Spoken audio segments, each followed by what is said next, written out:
வணக்கம். மங்கையின் சமையல் சேனலுக்கு உங்களை மீண்டும் வரவேற்பதில் மகிழ்ச்சி. இன்றைக்கி பதிவில் என்ன பார்க்க போகிறோன்னா சிக்கன் கிரேவி, சிக்கன் குழம்பு, அப்புறம் அது இருத்து மசால் போட்டு வறுக்கிறது.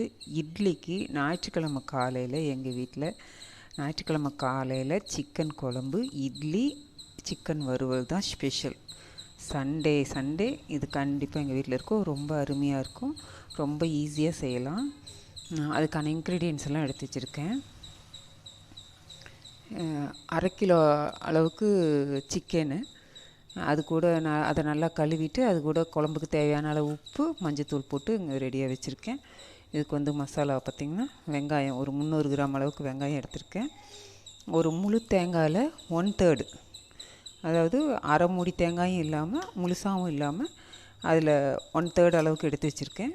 ஒரு 3 ஸ்பூன் அளவுக்கு மல்லித்தூள், அதில் 1/2 ஸ்பூனு மிளகாத்தூள் காரத்துக்கு. அது இல்லாத போடுற மசாலாலாம் பார்த்திங்கன்னா ஒரு 3/4 ஸ்பூன் அளவுக்கு சோம்பு, ஒரு 2 நகத்தளவு பட்டை, ஒரு எனக்கு பொடியாக இருக்கிறதுனால கொஞ்சம் ஒரு 20 எண்ணிக்கை அளவுக்கு கிராம்பு எடுத்திருக்கேன். நீங்கள் பெரிய கிராம்பு இருந்துச்சுன்னா கொஞ்சம் அளவு குறைச்சிக்கலாம். அப்புறம் 1/2 ஸ்பூன் ஜீரகம், மிளகு கொஞ்சம் கூடுதலாகவே இருக்கட்டும், நல்லாயிருக்கும், ஸ்பைஸியாக தொண்டைக்கு இதமாக இருக்குன்ட்டு மிளகு எடுத்திருக்கேன். ஒரு 1/2 ஸ்பூன் அளவுக்கு கசகசா, ஒரு மீடியம் சைஸு கட்டி பூண்டு, ஒரு 2 இன்ச் அளவுக்கு இஞ்சி எல்லாம் எடுத்து வச்சுருக்கேன். இதெல்லாம் வணக்கிறதுக்கு எண்ணெய். இது இப்போ குழம்பு கூட்டி வைக்கிறதுக்கான மசாலா. இதுக்கப்புறம் நம்ம வறுவல் எப்படி செய்கிறதுங்கிறதையும் இது தொடர்ச்சியாக பார்க்கலாம். இப்போ வெங்காயத்தை வணக்கிக்கலாம்.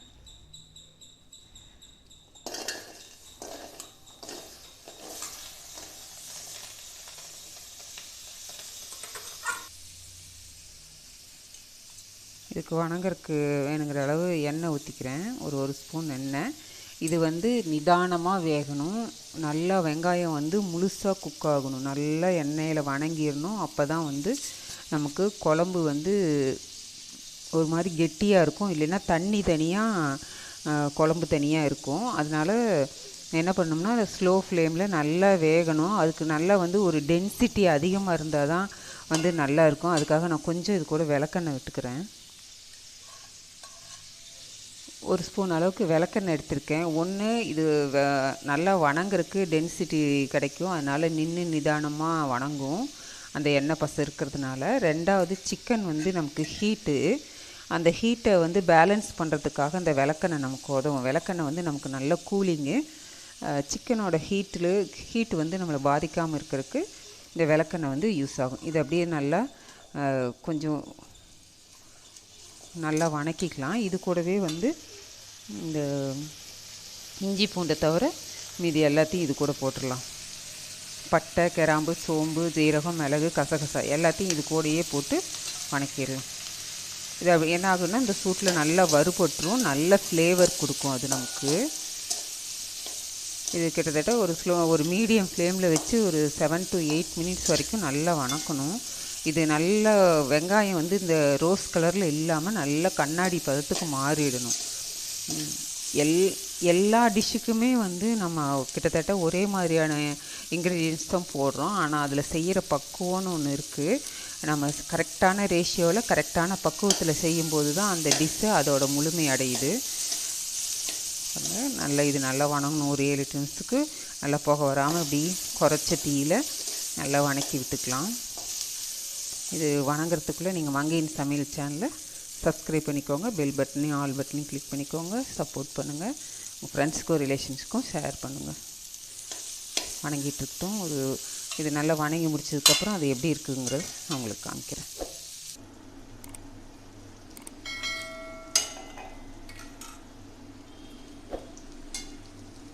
இது நல்லா செவக்க வணங்கிடுச்சு. பாருங்க, கண்ணாடியாக இருக்குது வெங்காயம் ஒன்றும்.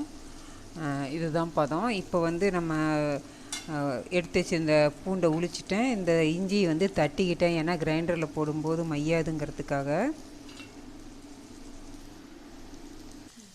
அதையும் இது கூடயே போட்டு 2 வணக்கலாம். வணக்கிட்டு எடுத்து வச்சுருக்கிற மல்லித்தூள் மிளகாத்தூள் அதையும் இது கூடயே போட்டுடலாம்.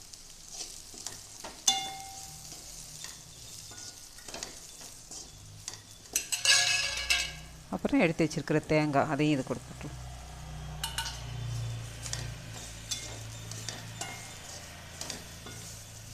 தேங்காய் போட்டு ரொம்ப வறுக்க வேண்டாம். அது அடுப்பு நிறுத்திட்டு அந்த சூட்லேயே வெந்துச்சுன்னா போதும், சூடாச்சுன்னா போதும். அந்த ஈரப்பதம் போகிறதுக்காக அதுக்கு ஒரு ஃப்ளேவர் கொடுக்கும். ரெண்டாவது இதில் ஒரு முக்கியமான விஷயம் என்னென்னா, அது என்னன்னு சொல்கிறேன். அதுக்குள்ளே நீங்கள் மங்கையின் சமையல் சேனலை சப்ஸ்கிரைப் பண்ணிக்கோங்க, பெல் பட்டனையும் ஆல் பட்டனையும் கிளிக் பண்ணிக்கோங்க. இப்போ இதை எடுத்து வச்சிடலாம், ஆறிட்டு இருக்கட்டும். அதுக்குள்ளே நம்ம கழுவி வச்சுருக்கிற சிக்கனை அடுப்பில் வச்சிடலாம். சிக்கனில் முழுகிற அளவுக்கு தண்ணி வச்சு அது கூட உப்பும் மஞ்சத்தூளும் போட்டு வச்சுருக்கேன். குழம்புக்கார உப்பும் மஞ்சத்தூளும். இதை அப்படியே நல்லா கொஞ்சம் சூடு ஏறி கொதிச்சிட்டு இருக்கட்டும்.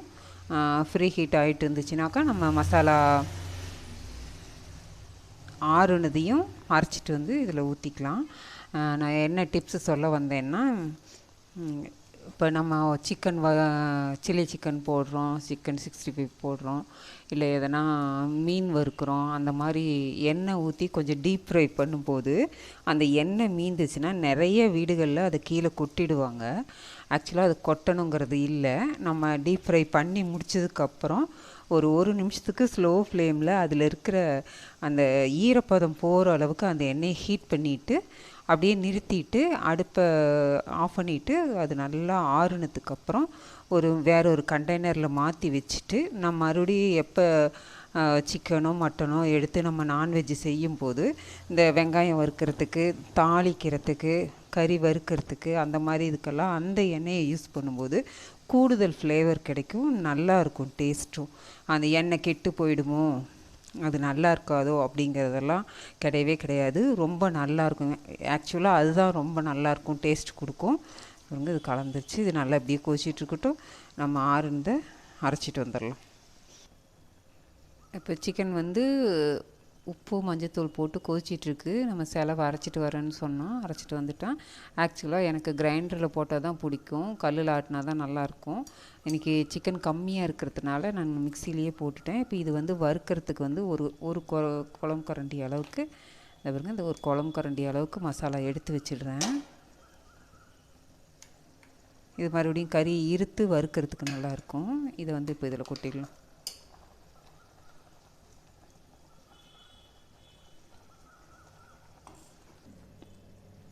கொஞ்சம் ஆறையும் கழுவி ஊற்றிக்கலாம்.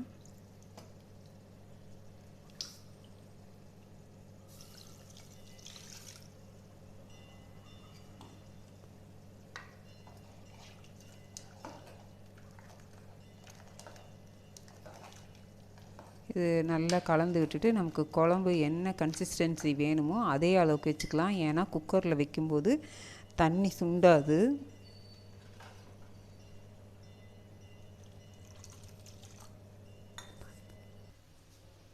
வெயில் அடிக்குது குக்கருக்குள்ளே, அதனால இதனால என்னமோ வெள்ளையாக முட்டை போட்டிருக்கிற மாதிரி இருக்குது.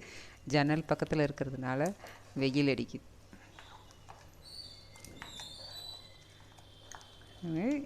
நம்ம இட்லிக்கு ஊற்றிக்கிற அளவுக்கு இந்த அளவுக்கு இருக்குது. இப்படியே இருக்கட்டும். இந்த கன்சிஸ்டன்சி போதும் நமக்கு. இது நல்லா ஒரு 3 விசில் விட்டு இறக்கிக்கலாம். 3 விசில் விடும்போது எனக்கு கொஞ்சம் முன்னாடியே கொதிச்சிருக்கு, பத்தாததுக்கு 3 விசில் விடுறோம், கரெக்டாக இருக்கும். ரொம்ப கொலன்னு போகாது, அதாவது உதிர்ந்தும் வராது, ரொம்ப கெட்டியாகவும் இருக்காது, கரெக்டாக இருக்கும். 3 விசில் விட்டு எடுத்துக்கலாம். இப்போது விசில் போனதுக்கப்புறம் நம்ம வெங்காயம் இதை தாளித்து கொட்டிடலாம். தனியாக கறியை இருத்துட்டு தாளித்து கொட்டணும். அப்புறம் வெங்காயம் பச்சை மிளகா எல்லாம் போட்டு இந்த செலவையும் போட்டு கறி வறுக்கணும். வறுத்துட்டு இட்லி வச்சு சாப்பிட்டா செம்மையாக இருக்கும். இது சவுண்டு வரட்டும், அதுக்கப்புறம் உங்களுக்கு சொல்லிடுறேன். மீன் வறுத்த எண்ணெய், சில்லி போட்ட எண்ணெயெல்லாம் ஓகே சொன்னோம் இல்லையா, அந்த எண்ணெய் தான் நான் சூடு பண்ணி எடுத்து வச்சுருக்கேன். அதில் தான் இப்போ குழம்பு தாளிக்க போகிறேன். கொஞ்சமாக 1 ஸ்பூன் அளவுக்கு விட்டுக்கலாம். எண்ணெய் ஊற்றிருக்கேன். இப்போ வந்து சவுண்டு போக விட்டு குக்கரில் வந்து 3 சவுண்டு விட்டு, சவுண்டு போனதுக்கப்புறம் கறியை தனியாக இருத்துட்டு குழம்பு தனியாக இருத்து வச்சுருக்கேன். இது தனி குழம்பு, இதில் பீஸ் கிடையாது. இருந்த பீஸை பூரா இதில் இருத்து வச்சுட்டேன். இதை தனியாக வச்சுக்கலாம். இப்போ குழம்பு மட்டும் தாளித்து கொட்டிடலாம்.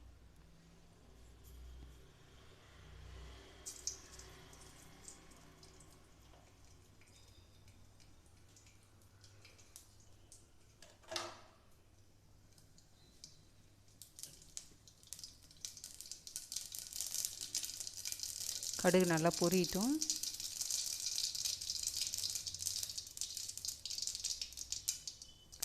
கருவேப்பிலை போட்டேன்.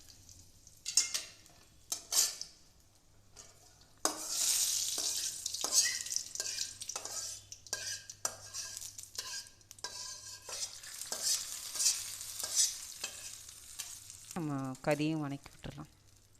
இன்னும் கொஞ்சம் எண்ணெய் விட்டுக்கிறேன். அந்த பொரிச்ச எண்ணெய் தான் இது.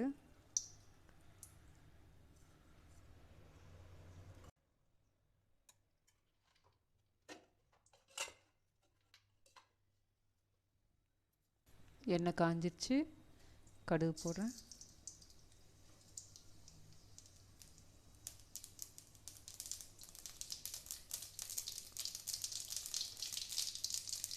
இப்போ பச்சை மிளகா போட போகிறேன். எங்கள் பாப்பா தூர ஓடிடுவா.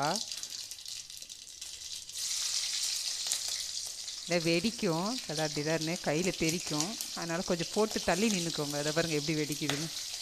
அம்மா கருவேப்பிலை போட்டேன். வெங்காயம் போடு.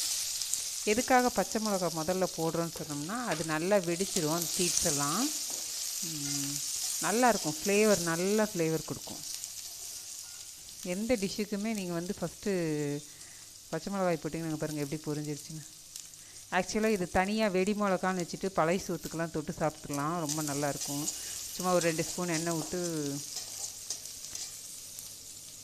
பச்சை மிளகாயை வந்து 4-3 வெட்டியோ இல்லை கொஞ்சம் லேசாக கீரியோ வந்து எண்ணெயில் போட்டு நல்லா அதை வெடிக்க விட்டுட்டு கொஞ்சம் உப்பு தூவி கம்பு சாதத்துக்கு, பழைய சோறு, தயிர் ஊற்றி சாப்பிட்ற தயிர் சாதத்துக்கெல்லாம் வச்சுக்கலாம். நல்லாயிருக்கும். இப்போ இதில் லேசாக வந்து ஒரு அரை தக்காளி கட் பண்ணி வச்சுருக்கேன். அதையும் போட்டுவிடும். இதுவும் ஃப்ளேவருக்கு தான், ரொம்ப நல்லாயிருக்கும்.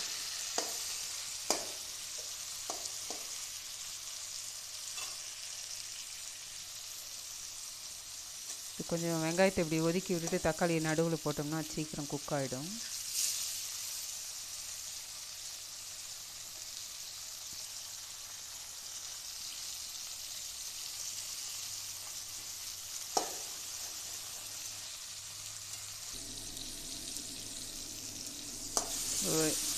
வெங்காயம் தக்காளி நல்லா வணங்கிடுச்சு.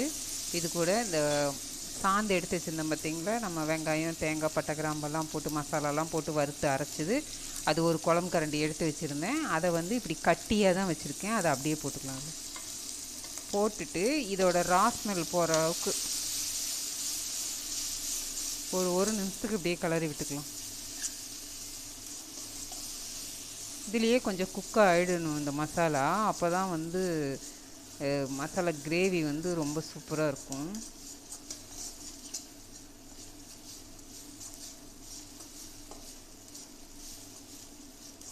அடி பிடிச்சிடாமல் கிளறிட்டுக்கலாம்.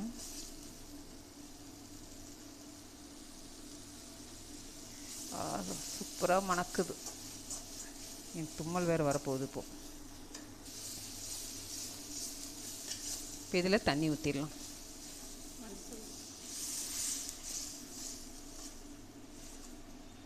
இந்த கிரேவி குக் ஆகிற அளவுக்கு மட்டும் கொஞ்சமாக தண்ணி ஊற்றுங்க போதும். ஏன்னா நம்ம எண்ணெயிலேயே கொஞ்சம் வறுத்துட்டோம்ல, அதனால்.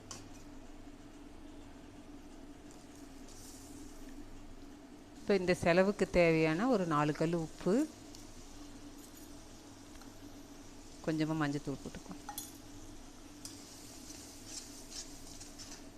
கலந்து விட்டுருலாம். இது நல்லா கொதிக்கட்டும். கொதித்து கொஞ்சம் சுண்டுனதையும் நம்ம கறி எடுத்து இதில் போட்டுக்கலாம். இதுக்கு இடையில் வந்து குழம்புக்கும் இந்த கறி வறுவலுக்கு வேணுங்கிற கொத்தமல்லி எடுத்து நறுக்கி வச்சிடலாம். கொத்தமல்லி நறுக்கிட்டேன். இதில் பாதி வந்து குழம்புல போட்டுடலாம்.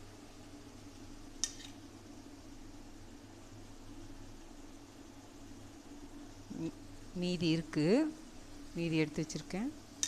இப்போ வந்து இதில் கறி கொட்டிடலாம். ஓரளவுக்கு சுண்டிடுச்சு, நல்லா கெட்டியாக வந்துடுச்சு. இதில் கறி போட்டுடலாம். சிக்கன்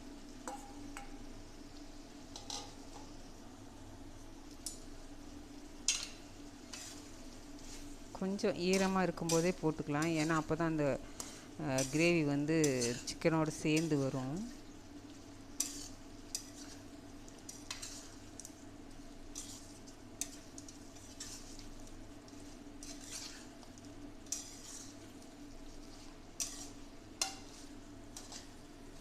பாருங்கள், ஒரு ஒரு அரை நிமிஷம் திருப்பும் போகிறதுக்குள்ளேயே வந்து அந்த கிரேவி பூரா சிக்கன் பீஸ் உறிஞ்சிருச்சு.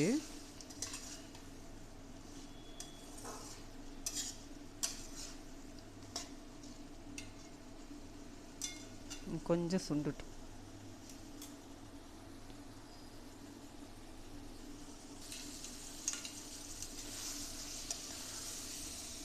சேர்ந்து வந்துருச்சு. எங்களுக்கு வந்து கொஞ்சம் கிரேவியாக இருந்தால் தான் நல்லாயிருக்கும். இல்லை எங்களுக்கு ட்ரையாக வேணும்னா இன்னும் கொஞ்சம் கூட வறுத்துக்கலாம். வறுக்கும்போது இந்த மசாலா வந்து கறியில் நல்லா ஒட்டிடும். இப்போ நம்ம கார்னிஷ்க்கு வச்சுருக்கிற கொத்தமல்லி தழை போடுறோம்.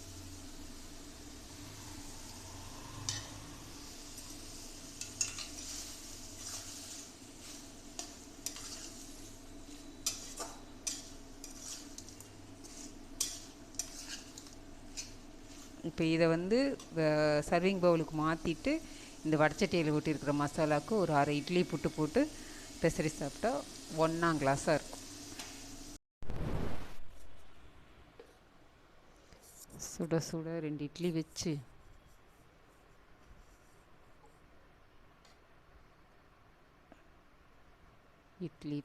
இட்லி மிதக்கிற அளவுக்கு குழம்பு ஊற்றி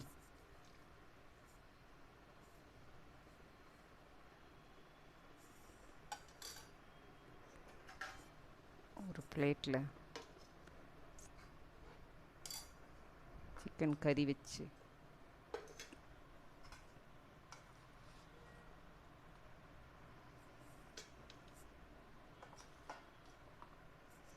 கோழியீரல்,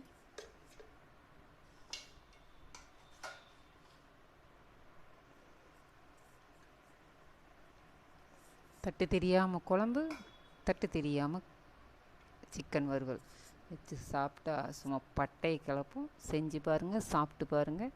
இது மாதிரியானதொரு இன்னொரு பதிவில் உங்களை மீண்டும் சந்திக்கிறேன். நன்றி, வணக்கம்.